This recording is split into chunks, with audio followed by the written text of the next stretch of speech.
Compost. Every tea compost starts with lots of water, fresh water, and you could get it right from your tap. But first thing first, you have to let it bubble up like this for 24 hours to get all the chlorine out and get all the stuff that you don't want. But what we did here, we just grabbed one of them barrels here, garbage cans. As you can see here, it says 33 gallon, 124. We have it marked off 5 gallon, 10 gallon, and this line here goes for 15 gallon. But today we're just going to work out with 10 gallons. And yeah, you probably could hear the fans kicking in the background. I don't know, should I turn it off? Should I shut it? There we go. That's much better. Anyway, you can see the bubbles are kicking in right there. Oh, I turned it off actually. Everything went off.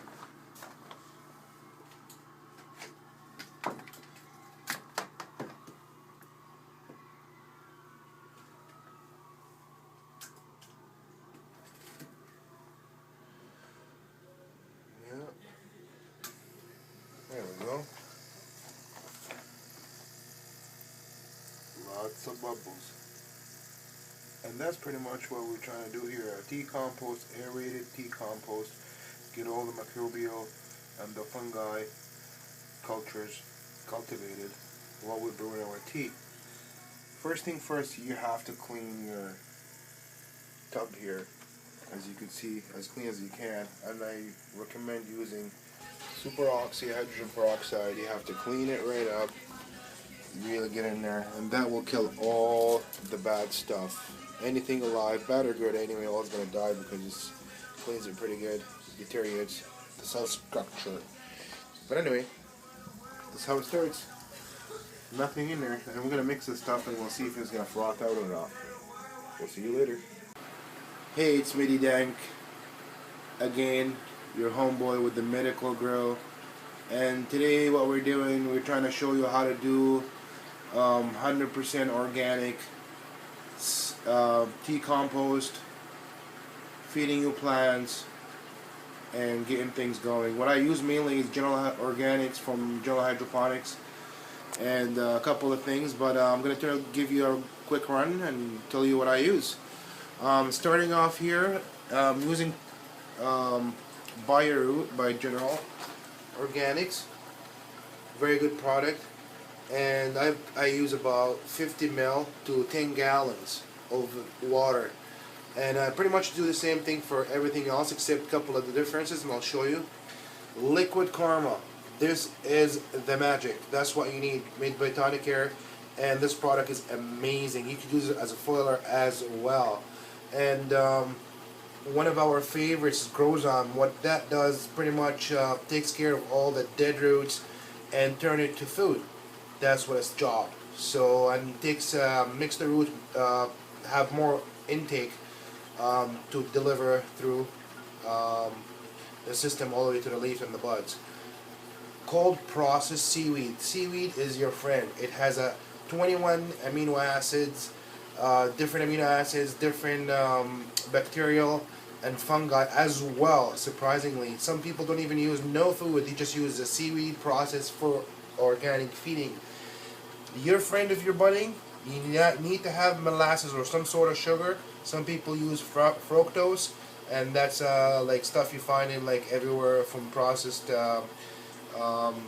products in the shelf. Like like Coke got it, Coca-Cola, 7-Up, all these soft drinks got fructose as a sugar and carbo load, and that's pretty much your gas to your action. So this is what you need to make everything start brewing, because that's what the bacteria and fungi is going to be feeding on, eating, and to cultivate and multiply in millions. There's something called biomarine. You do not have to use this, but I do recommend use this, which is cold processed squid. Any fish derivative product, it's great, and that's what you need, and I use it. Cal Mag, made by General Organics as well, and it's a calcium supplement, magnesium supplement. Now, these are all additives.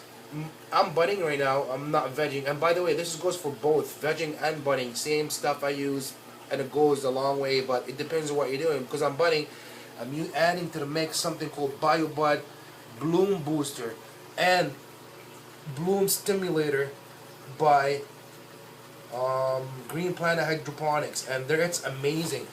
Let me just zoom in here, give you a quick read about it.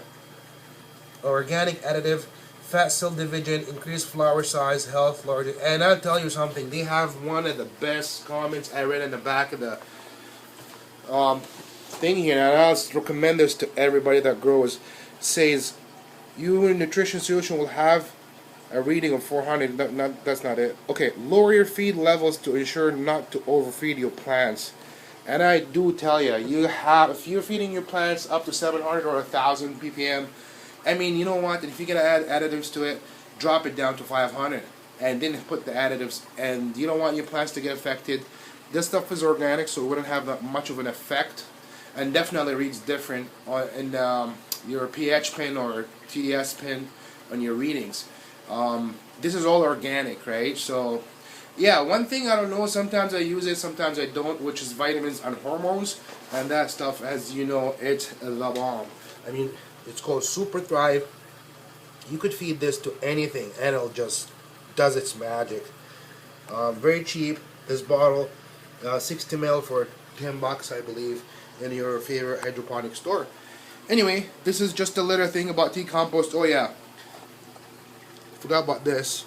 Your measuring cup. I use this myself for measuring. It has all the readings on it, and it gives me what I need.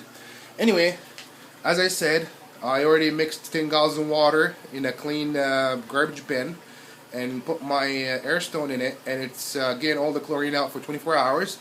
And as I said, I put 50 ml of everything here you see, except the Growzyme and this here and here. So yeah, 50 ml of all this stuff together, and this one, it just goes as the reading, and you could figure that out. If you can't, just tell me. You just hit me up on my YouTube channel, and I'll tell you what to do. Alright, and I'm gonna mix it up and see if it's gonna get frothy or not. See you later. Mitty Dank. Shout outs to my homeboy, the Cannabis Whisperer. He gave me a secret recipe to do some seaweed stuff. We're gonna discuss this with him next time we get the chance to see him. Talk to you later, guys.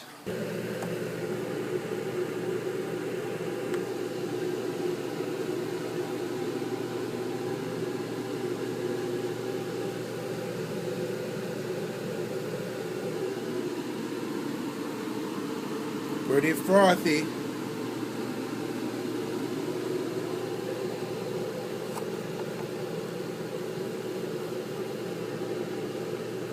And this is how we make compost tea to the black hole.